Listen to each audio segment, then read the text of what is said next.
Bonjour François Lévesque. Bonjour. François Lévesque, vous êtes professeur d'économie à Mines ParisTech, donc l'école des mines de Paris. Vous êtes chroniqueur très régulier sur The Conversation France et j'invite vraiment tout le monde à lire vos chroniques. Merci. Puisque vous nous parlez de concurrence et donc on en reparlera d'ailleurs des habits neufs de la concurrence, mais on parle sérieusement. Voilà, on décrypte très sérieusement des sujets qui a priori parfois paraissent très anodins et en fait vous nous faites découvrir des mondes. Voilà, vous êtes un de nos grands spécialistes français de la concurrence. Vous venez de publier Les entreprises hyperpuissantes, géants et titans, la fin du modèle global, point d'interrogation. On va voir si on le maintient, le point d'interrogation. On va voir. Édition Odile Jacob. Alors, titans et géants, qu'est-ce que c'est que ces deux catégories-là que vous nous proposez ? Bien, donc ces deux sous-catégories des entreprises hyperpuissantes. D'un côté, les titans sont les entreprises globales numériques, donc les Alibaba, Amazon, Google, Spotify et bien d'autres. Et d'un autre côté, ce sont les entreprises globales, donc des multinationales, technologiques ou non, donc par exemple Huawei ou Coca-Cola, qui n'a rien de vraiment technologique. Et les entreprises hyperpuissantes, donc c'est à la fois les titans numériques et les géants industriels.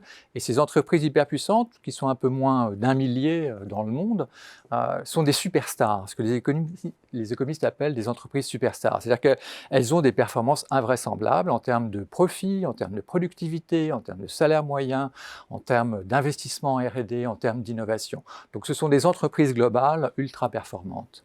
Entreprise globale ultra performante avec des effets très importants. Bon, vous venez de les citer, hein, on a tous en tête les Facebook, les Google, etc. etc. La question, c'est comment on passe de puissant à hyper puissant et pourquoi l'hyperpuissant devient peut-être un peu trop gros ou un peu trop grand. Voilà, mais, en fait, la réponse que je vais donner apporte des éléments à vos deux questions. Le très grand devient trop grand. On considère que ces entreprises sont devenues trop grandes. Pourquoi ? À la fois sur le plan économique, parce qu'elles détiennent des positions de monopole sur un très grand nombre de marchés, dans un très grand nombre de pays, sur un très grand nombre de services et de produits. Et puis, ces entreprises hyperpuissantes, eh bien, elles creuse l'écart avec le reste des autres entreprises en termes de performance. Et cette inégalité croissante entre les entreprises, et ce que je montre dans mon livre, c'est qu'elle contribue à créer des inégalités entre les ménages et les inégalités salariales. Donc, trop puissantes d'un point de vue économique. Ensuite, elles sont trop puissantes sur un plan politique, à travers leur capacité de lobbying. Et puis, dans certains pays, ce n'est pas simplement le lobbying, c'est la participation des entreprises au financement des campagnes électorales, aux États-Unis, par exemple. Et donc, elles ont un poids politique qui leur permet de contrecarrer des lois et des réglementations qui iraient en leur défaveur, et au contraire de pousser et de faire adopter des réglementations et des lois en leur faveur. Donc, trop grande sur le plan politique. Et puis, le très grand devient trop grand dans la place prise par ces entreprises, dans nos cerveaux et dans nos vies quotidiennes. Alors, évidemment, spontanément, on pense aux réseaux sociaux, mais L'Oréal est une entreprise qui a un poids dans nos vies quotidiennes, de centaines de millions de personnes, cette entreprise du cosmétique et de la beauté. Ou vous prenez Ikea. Ikea, est-ce que il y a aujourd'hui, dans les pays occidentaux, mais pas seulement, est-ce qu'il y a des gens qui n'ont pas un meuble ou un accessoire Ikea chez eux ? Est-ce qu'il y a des gens qui ne se sont pas fâchés avec leurs partenaires en visitant les magasins Ikea et en prenant ces dédales de leur hall d'exposition ? Voilà, donc Ikea, et même Lego aussi. Lego a une influence importante sur nos enfants, bien sûr, mais ce sont des centaines de millions d'enfants qui jouent au Lego. Hein. Voilà, donc ce troisième plan est extrêmement important. Et alors, pour votre première question, pourquoi ces entreprises sont-elles devenues hyperpuissantes ? Il y a trois ressorts.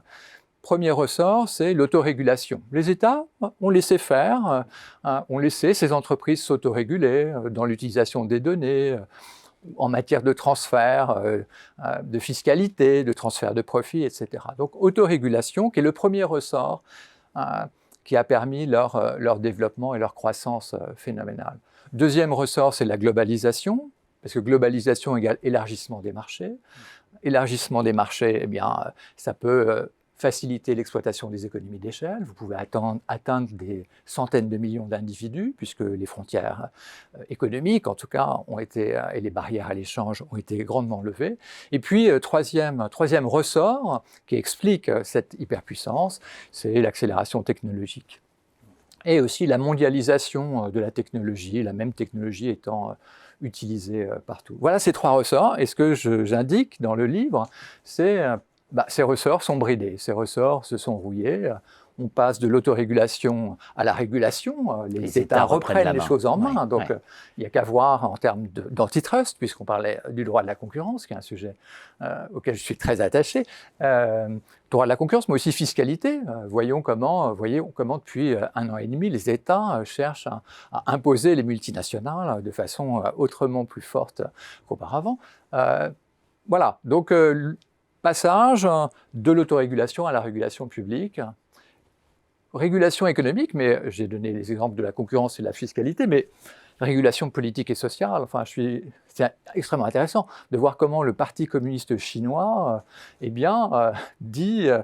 bride le développement de l'industrie des jeux vidéo en ligne en interdisant aux jeunes de moins de 18 ans de jouer plus de 3 heures par semaine aux jeux en ligne, ou de voir comment le Parti communiste chinois incite ces milliardaires à faire de la philanthropie. Voilà, vous avez gagné beaucoup d'argent, il faut en donner maintenant. Bon. Donc il y a une reprise en main des États par la régulation. Deuxième ressort, la globalisation. Donc là, on est entré, on pourra en reparler, mais on pourra élaborer, mais on est entré dans une phase de démondialisation ou de déglobalisation, et avec un effet évidemment important pour les entreprises, puisque leur marché se rétrécit. Donc ce ressort est bridé, et il est de plus en plus difficile d'imaginer qu'une entreprise ait à la fois un pied aux États-Unis et en Chine. Ça va devenir de plus en plus compliqué. Et puis, enfin, le ressort de la technologie. On ne peut pas penser que la technologie va s'essouffler, mais en tout cas, elle se fragmente. On assiste à un découplage technologique entre les USA et la Chine, du fait de leurs conflits géopolitiques et idéologiques. Et ça veut dire quoi? Un découplage technologique, ça veut dire que tel logiciel, tel système d'exploitation, tel équipement télécom, sera utilisé dans cette partie du monde, et ça sera un autre logiciel, un autre système d'exploitation, une autre application, un autre équipement dans l'autre partie du monde. Et donc c'est un monde technologique qui se fragmente, et ça veut dire des investissements de R&D qui sont redondants, ça veut dire moins d'effets d'échelle dans la diffusion des technologies. Donc voilà comment ces trois ressorts, en fait, sont aujourd'hui rouillés. Et donc, vous avez enlevé un point d'interrogation au sous-titre de mon livre, La fin du modèle global. Eh bien, oui, on peut retirer un point d'interrogation. On assiste bien à la fin de ce modèle global. Fin du modèle global, tout à fait passionnant, et je pense notamment à cette question des inégalités. On a toujours en tête, et vous le dites d'ailleurs, les dirigeants qui auraient eu des salaires astronomiques versus le reste du monde. Vous dites c'est pas le problème, en fait, c'est selon l'entreprise dans laquelle on est, on gagne pas du tout la même chose. Voilà, c'est un exemple. Voilà, c'est-à-dire que les écarts, c'est un très bon exemple qui n'est pas très bien connu, c'est que ce qui tire les inégalités salariales, c'est non pas que les dirigeants se payent plus, l'écart entre les dirigeants qui se payent plus et ils n'augmentent pas le salaire de leurs employés. La force principale, c'est qu'il y a des entreprises qui ont un salaire moyen qui augmente très très vite, alors que d'autres entreprises, le salaire moyen n'augmente pas très vite. Pour vous donner une image, faisons l'hypothèse qu'il n'y ait que de l'industrie du football. Toute l'économie mondiale, c'est de l'industrie du football. Eh bien, ce qui s'est passé depuis des dizaines d'années, l'écart croissant fondamental, ce n'est pas un écart croissant entre le joueur le mieux payé du Paris Saint-Germain et le moins bien payé du Paris Saint-Germain. Ce qui est fondamental, c'est l'écart croissant entre le salaire moyen du joueur du Paris Saint-Germain et le salaire moyen d'en avant Guingamp ou de Saint-Étienne. Et donc, c'est la même chose dans le monde économique des entreprises. Voilà. Si on veut comprendre le monde, il faut le voir à travers les yeux de la concurrence. Je laisserai découvrir que finalement, c'est peut-être le grand retour de Proudhon. Voilà. C'est au nom de Proudhon que les États, finalement, acceptent l'idée que la concurrence chasse la concurrence, et donc il faut reprendre la main, quoi. Voilà, il faut reprendre la main, effectivement. Proudhon, qui a le sens des formules, la propriété se vole, mais il a aussi dit, comme formule que j'aime beaucoup, c'est la concurrence tue la concurrence. Donc c'est cette idée que la concurrence permet à certains, par leur performance et par leur mérite, de conquérir des positions dominantes, et puis voilà, si vous êtes dominant, les autres ont progressivement disparu et vous vous retrouvez en position de monopole. La concurrence tue la concurrence. La concurrence tue la concurrence. Les entreprises hyperpuissantes, géants et titans, la fin du modèle global, à lire absolument. Merci François Lévesque. Merci.